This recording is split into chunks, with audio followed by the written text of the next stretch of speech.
Bienvenue dans ce live, j'espère que vous allez bien, il est super tard.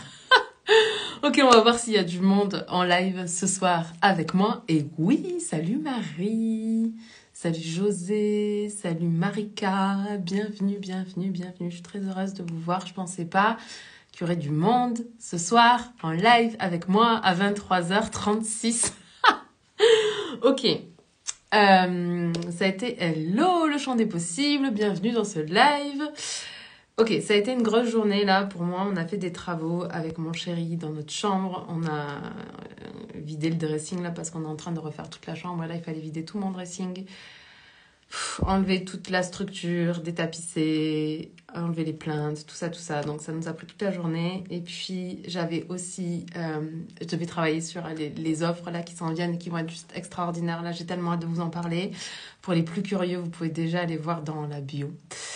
Et puis sinon, je vais répondre aujourd'hui, du coup, vous vous rappelez, Lydia m'a envoyé un message très long avec plein de problématiques dedans. Donc on continue aujourd'hui.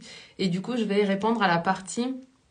Je sais que je dois être focus sur un truc, mais je procrastine sur mettre mes formations en ligne parce que ça me paraît trop gros. Je vais répondre à ça dans ce live. Donc, bienvenue, bienvenue, bienvenue, bienvenue à tous. Et on va commencer. Je dois être focus sur un truc, mais je procrastine sur mettre mes formations en ligne parce que ça me paraît trop gros. Ok. Déjà, revenons sur la procrastination rapidement. Ce que vous devez savoir, c'est qu'on procrastine pour plusieurs raisons. Par un manque de clarté, quand on ne sait pas quelles actions on doit mettre en place, par exemple. Et là, je pense que c'est le cas de Lydia. Quand on a la flemme, donc c'est un manque de sens. Et enfin, quand on a une peur à la temporisation. Une peur à la temporisation, c'est une peur qui est illusoire, qui est créée par notre cerveau pour nous garder en vie et nous maintenir dans notre zone de confort. Un exemple de peur à la temporisation, on a la peur de l'imperfection, la peur de prendre une décision, la peur du jugement des autres, la peur de la réussite, la peur de maintenir un haut niveau de performance. Bref, il y en a plusieurs. Et en fait, ce qu'il y a d'important à comprendre, c'est que notre cerveau ne fait pas la différence entre une peur qui est rattachée à un danger réel immédiat, comme quand on était des hommes et des femmes de Cro-Magnon et qu'on pouvait se faire manger par un tigre, par un ours ou par un lion, ou peu importe. Et la peur de « Hello Seb, bienvenue dans ce live ».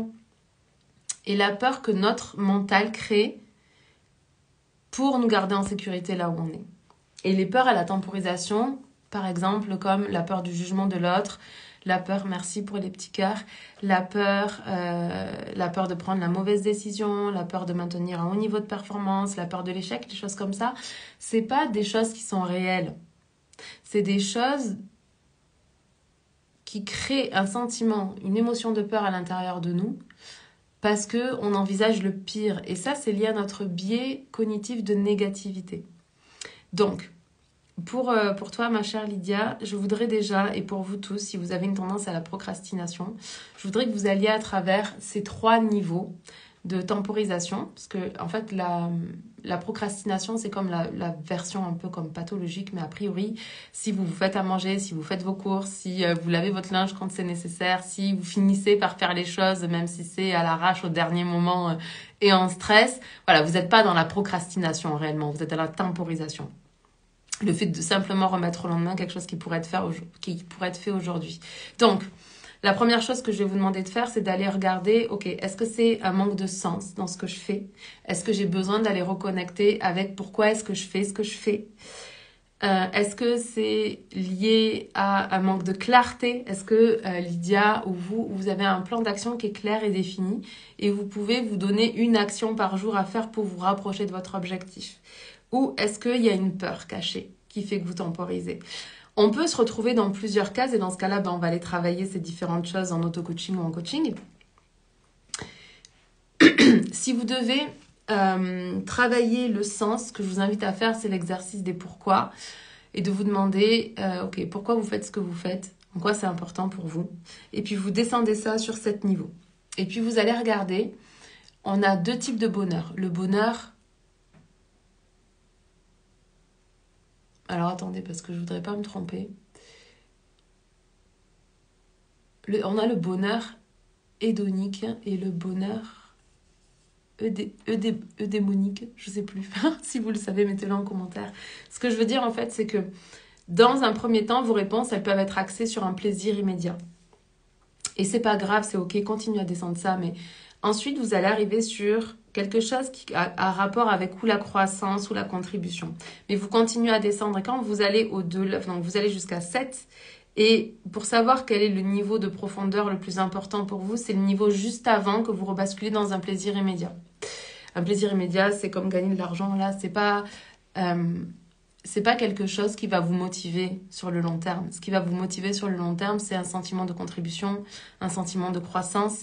C'est les deux facteurs qui nous mettent le plus en mouvement et qui nous permettent de nous réaliser longtemps. Donc ça, c'est pour ce qui est du sens. Pour ce qui est d'un manque de clarté, ben là, il n'y a pas 1000 choses à faire. C'est de prendre une feuille et de faire la liste de toutes les actions que vous pensez que vous devez mettre en place. Vraiment, toutes les actions. Et ce plan d'action-là, vous pouvez le garder 1-2 jours et vous rajoutez les choses au fur et à mesure.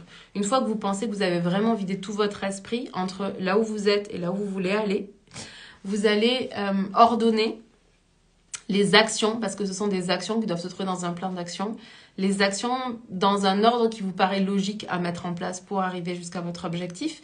Et puis, vous allez vous assurer que chaque action prend moins d'une journée.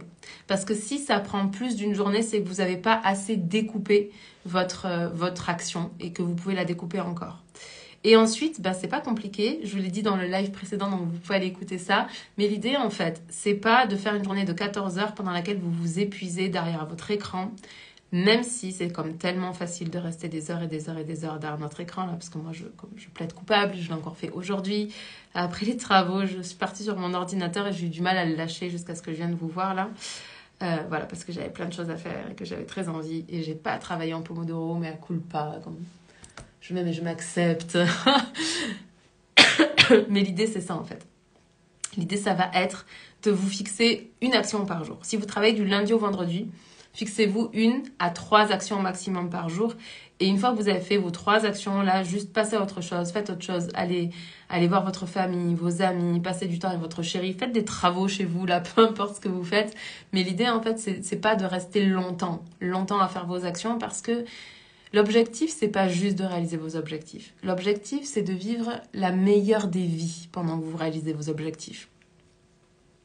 Et ensuite, la troisième chose qui peut faire procrastiner, du coup, c'est une peur liée à la temporisation. Donc là, je vais vous inviter vraiment à faire la liste de toutes les peurs que vous avez.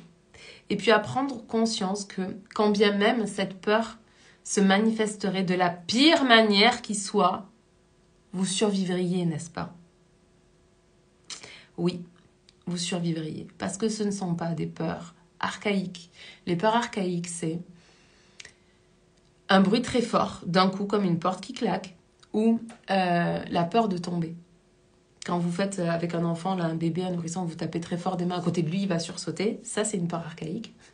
Et puis quand vous faites semblant de le faire tomber, il se fige comme ça, ça aussi, c'est une peur archaïque.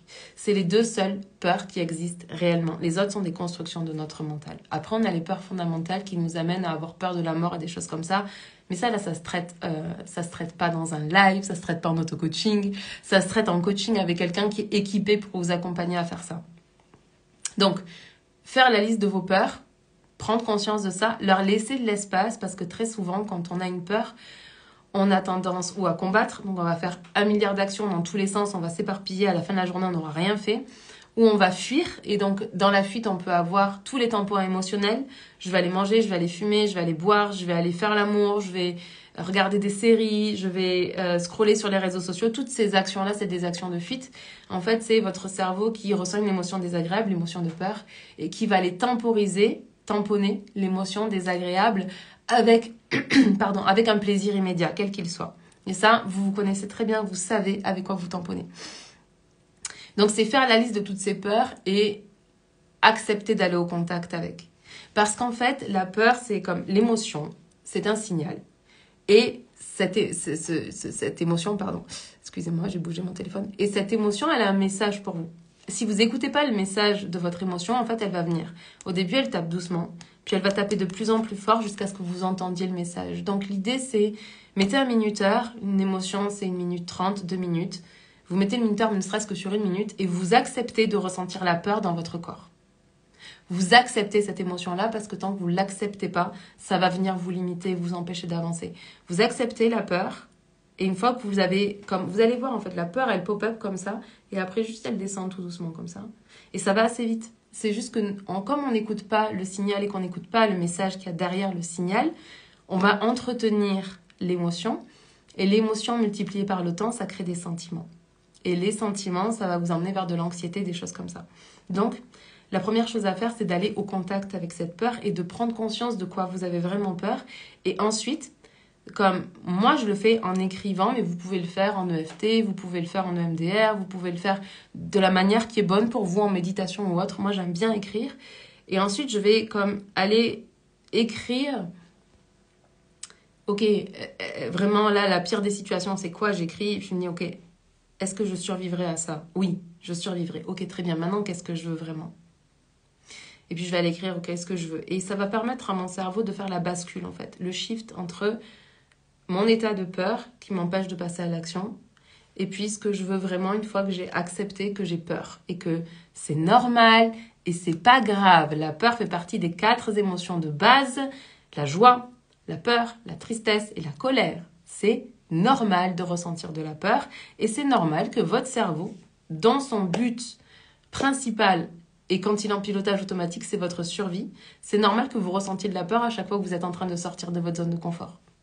Il n'y a rien d'anormal à ça. C'est juste, c'est normal et c'est pas grave. C'est juste que, en tant qu'entrepreneur, on doit développer notre intelligence émotionnelle, notre leadership émotionnel, parce que plus on est capable de leader, en fait, nos comportements, nos émotions, et d'arrêter d'être en pilotage automatique pour passer en pilotage intentionnel, mieux c'est pour nous. L'autre chose aussi que vous pouvez faire, c'est du coup aller réfléchir à quelle est l'action que vous devez mettre en place et vous demander quelle émotion vous avez besoin de créer pour passer à l'action.